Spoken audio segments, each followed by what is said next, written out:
Iran और Israel का जो युद्ध चल रहा है उसको लेकर भारत में किस तरीके से व्यापार चल रहा है। हमारे साथ बातचीत करने के लिए हैं अजीत सिंह बग्गा हैं, जो बनारस व्यापार मंडल के अध्यक्ष हैं। बग्गा जी, क्या मानते हैं जिस तरीके से व्यापार को लेकर किस तरीके से असर पड़ रहा है जो ये युद्ध चल रहा है? देखिए, जो इजराइल ईरान अमेरिका युद्ध चल रहा है, ये युद्ध देखा जाए तो रुक जाना चाहिए, क्योंकि इसके न रुकने से पूरे विश्व के अंदर दिक्कतें आएंगी। और जहाँ तक इंडिया का सवाल है तो इंडिया में दिक्कत आनी शुरू हो गई है। अभी देखिए आप, गैस के दाम बढ़ गए हैं, लोगों को गैस मिल नहीं रही है, दिन दिन भर लोग लाइन लगा रहे हैं।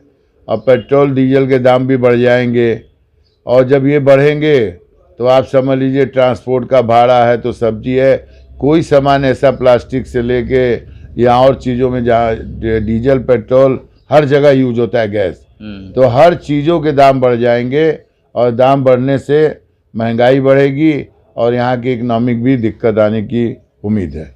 एक बात बताइए कि जिस तरीके से जो ये युद्ध चल रहा है, जिस तरीके से गैस के दाम बढ़े, उसके बाद से लगातार लोग अब लाइन में खड़े होकर विभिन्न जगहों से समाचार आ रहे हैं, लखनऊ, प्रयागराज, इलाहाबाद, सब बनारस से भी इस तरीके के तमाम खबरें अब सामने आ रही हैं। तो ये कहाँ से गलत हो रही है और कहाँ से ये कालाबाजारी जो रुक नहीं रहा है, जो 1500-2000 रुपये में ये सिलेंडर बेचे जा रहे हैं? देखिए, कहीं ना कहीं तो कालाबाजारी है ही है। इन्होंने जो 25 दिन 15 दिन ये सब कर दिया है, जबकि पहले की पोजीशन ये थी कि गैस लेने वाले नहीं थे, गैस अफराद थी, और एकाएक युद्ध के नाम पे गैस की कमी हो गई, 60 रुपये दाम बढ़ गया, जनता परेशान है। तो कहीं ना कहीं प्रशासन और बेचने वालों के बीच गठबंधन का खेल है। इसके सिस्टम को सही होना चाहिए, लोगों को गैस आराम से मिलनी चाहिए, और जो बढ़े हुए दाम है ये कम होने चाहिए। आम जनमानस है, जो मध्यम वर्गीय लोग हैं, गरीब तबके के लोग हैं, बहुत सारे लोग रोज़ काम करते हैं, रोज़ खाते हैं, तो उन लोगों पे कितना ये असर पड़ेगा जो ये युद्ध हो रहा है और ये बढ़ रही है जो महंगाई? इससे इन लोगों के ऊपर बहुत असर पड़ेगा। हमको लगता है कि अगर ओवरऑल जोड़ा जाएगा तो गैस और तेल और डीजल और पेट्रोल ये सब मिला के और सारे सामानों के हिसाब से देखा जाए तो 20 से 25% खर्चा हर परिवार का बढ़ जाएगा, और जो कि लोअर क्लास और मिडिल क्लास के लिए बहुत ही दिक्कत की बात हो जाएगी, और वो अपने खर्चे को नहीं चला पाएगा।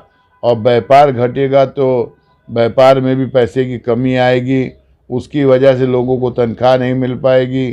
तो इस सारी बातों को लेते हुए चारों तरफ से दिक्कतें घेरेंगी, तो इंडिया को भी इसमें पहल करना चाहिए कि ये युद्ध रुके और सामान सही रेट पे मिले, और सरकार को अपना भंडार खोल देना चाहिए, भंडारा, और पैसे का भी भंडारा खोल देना चाहिए, कि ताकि किसी को महंगाई न बढ़ने पाए और लोगों को सही दाम पे सामान मिले।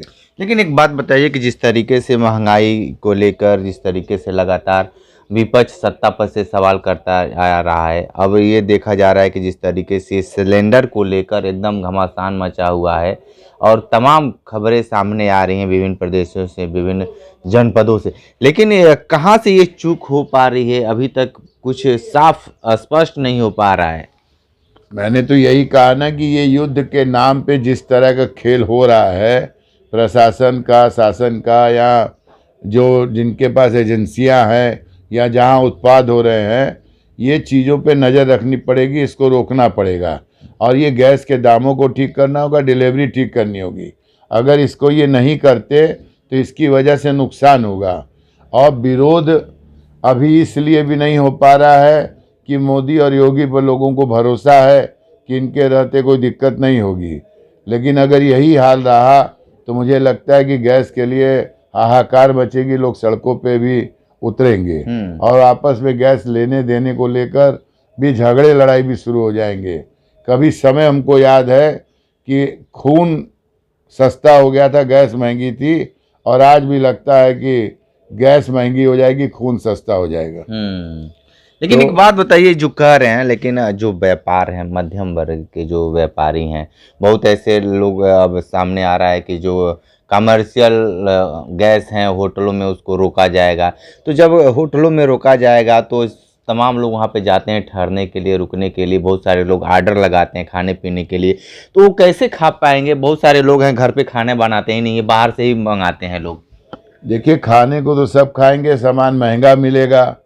महंगा जब होगा तो हर आदमी तो देखिए नहीं खा पाएगा। लोअर क्लास और मिडिल क्लास तो एकदम नहीं अपने शौक पूरे कर पाएगा। अपर क्लास को तो कोई फ़र्क नहीं पड़ता।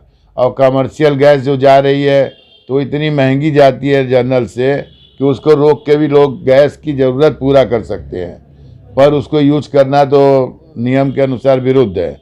और घरेलू सिलेंडर भी यूज करना कमर्शियल में मना है। तो ये सब सारी चीज़ें तभी होती हैं जब किल्लत होती है। तो सरकार सबसे पहले इसकी किल्लत दूर करे, किसी तरह की कोई कमी ना रहे, जाए लोग सिलेंडर लेके आए। ये कैसे पूरा होगा, ये सरकार का काम है कि काला बाजारी ना हो, जनता में विद्वेष ना फैले, झगड़े लड़ाई ना हो, ब्लैक मनी ब्लैक ना हो, ये सारी चीज़ों को रोकना सरकार का काम है। और मोदी योगी के राज में सबको विश्वास है कि 2-4 दिनों में ये व्यवस्था ठीक हो जाएगी। ठीक है, तो आप सुन रहे थे अजीत सिंह बग्गा जी, बहुत सारी बात बताए हैं। जिस तरीके से जो लगातार ये मामला चल रहा है गैस को लेकर, उस पर अपनी बातें बताए हैं, क्योंकि ये एक व्यापारी हैं। अब व्यापारी के साथ बनारस के जो भी समस्या होती है उस पर अपनी प्रतिक्रिया देते हैं। लेकिन जिस तरीके से ये जो कालाबाजारी चल रहा है गैस को लेकर, उस पर इनका कहना है कि सरकार संज्ञान ले और 2-4 दिन में ठीक हो सकता है। विशेष इंटरव्यू कर रहे थे, तो हमारे साथ बने रहिए। कांडी बनारसी के साथ। नमस्कार।